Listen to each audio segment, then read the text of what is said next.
sobre espécies invasoras que causam prejuízo no mundo afora. Temos uma planta aqui que é muito bonita, né? Eu não sei se vocês já viram, é uma planta aquática e ela dá uma flor linda, maravilhosa, e a gente vê muitos lagos naturais, né, por aí. O aguapé, ele se espalha muito fácil por lagos e rios.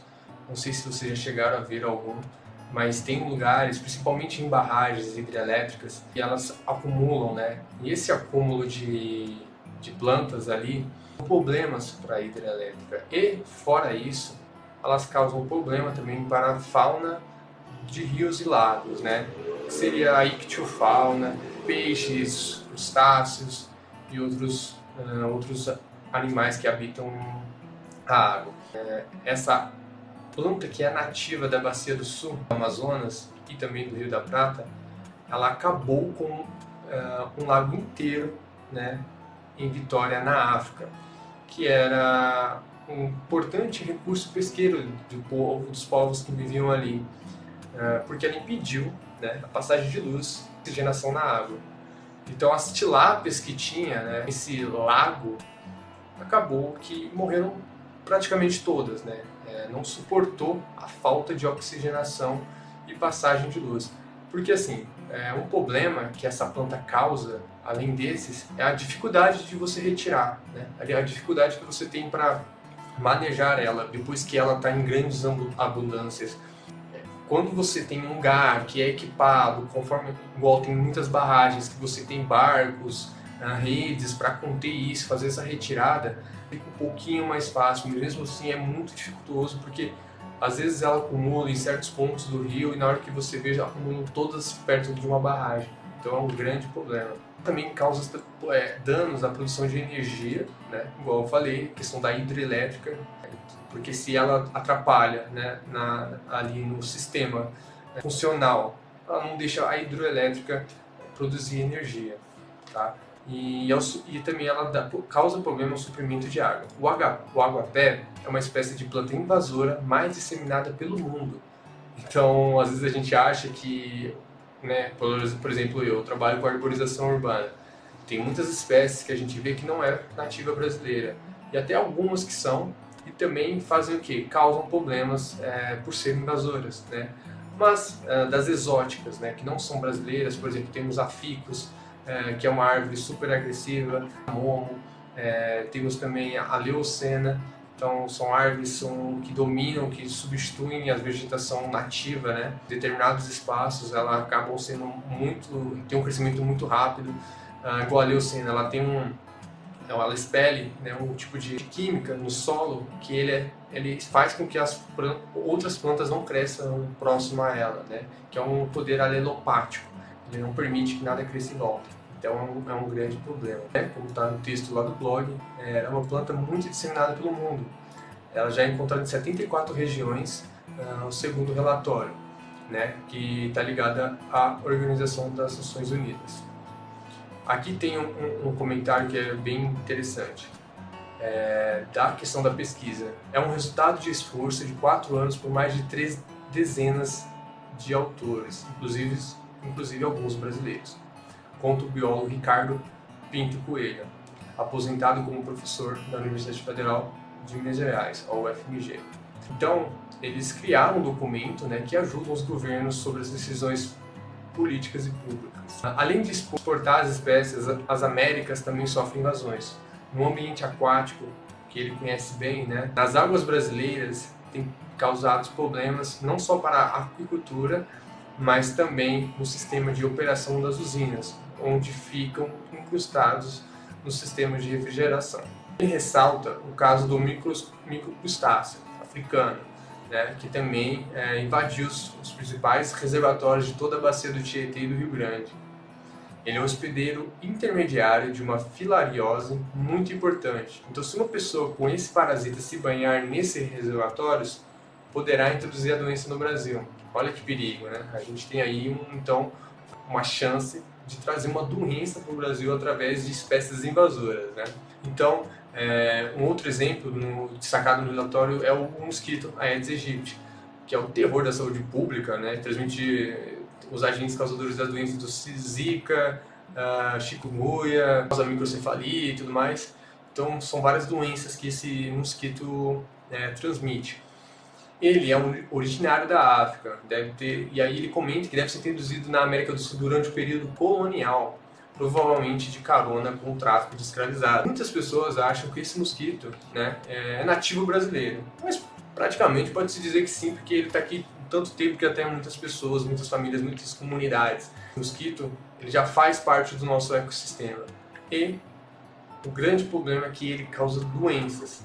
E para você erradicar um inseto como esse é praticamente impossível. Há como controlar uma espécie uma vez estabelecida.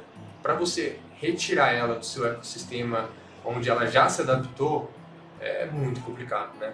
Assim, sempre tem que tomar cuidado com aquilo que você planta, aquilo que você produz, aquilo que você cultiva, né? Porque você de repente pode causar, né, um desequilíbrio ambiental e nem se dá conta disso. E o desequilíbrio ambiental é muito fácil. Basta um errozinho, um escape e pum, temos um grande problema. Por isso também, né, que as estradas, principalmente com as divisas com outros países, aeroportos, os portos, controle muito rígido com o que entra no Brasil. E por quê? Porque muitas espécies, muitas plantas, sementes, elas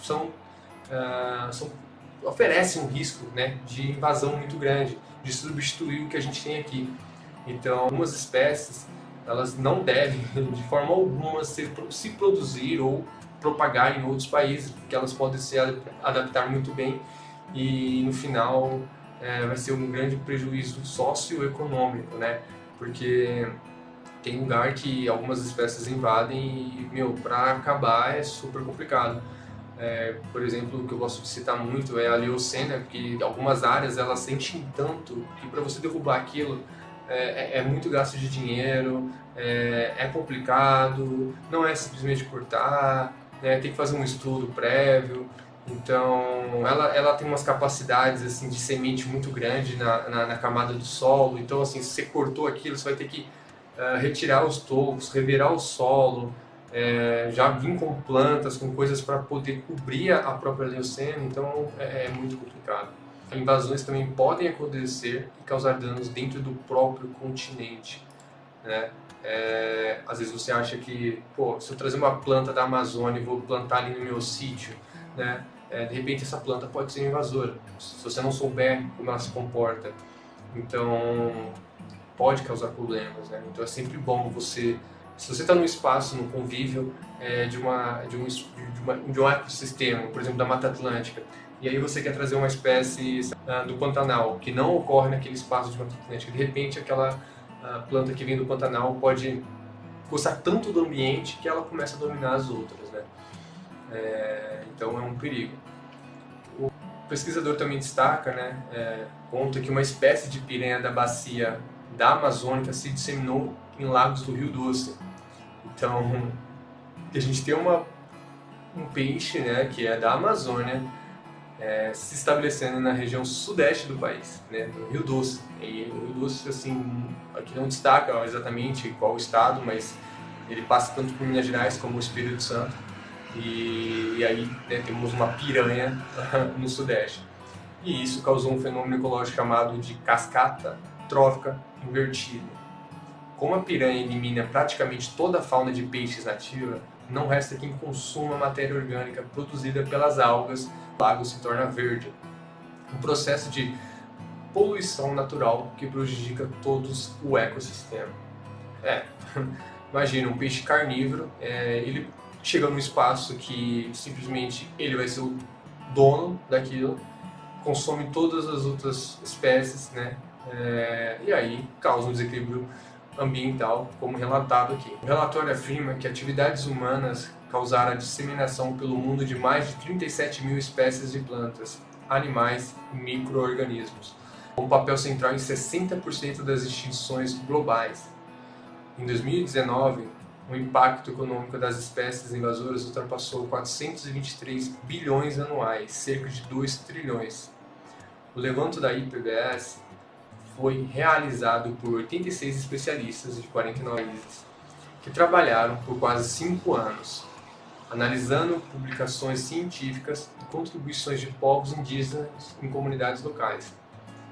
Por volta de 1/3 dos impactos listados foi detectado nas Américas, a maior parte, 75% em ambientes terrestres como florestas e lavouras. Um problema que é quase metade dos países não investem em iniciativas para um manejo de invasões biológicas. Né? É importante se dedicar, né, um governo ao combate ao controle de espécies invasoras. Muitos municípios, muitos estados não têm isso, muito claro.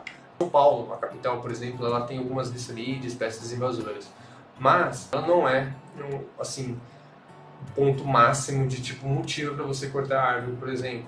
Sabe-se que tem um certo controle possível de ser realizado, principalmente em áreas que não deveriam dar essas espécies e elas estão dominando.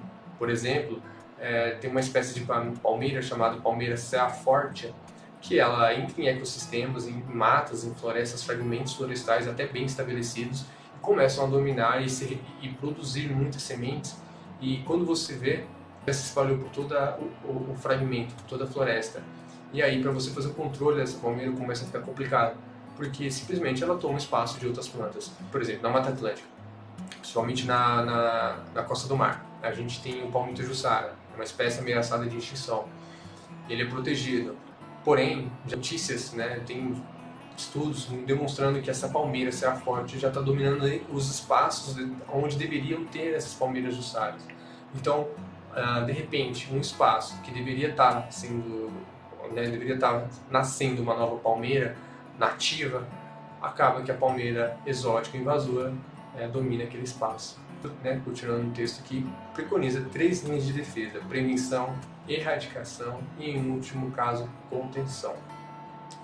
E há um último comentário, né, do pesquisador: espécies exóticas causam prejuízos econômicos, de saúde pública e ecológicas incalculáveis. Ele alerta para a necessidade de as universidades formarem profissionais capazes de realizar o manejo da flora e da fauna, de modo a evitar ou minimizar esses danos. Na própria IPBS, há oportunidade de trabalho para professores e estudantes, ele avisa.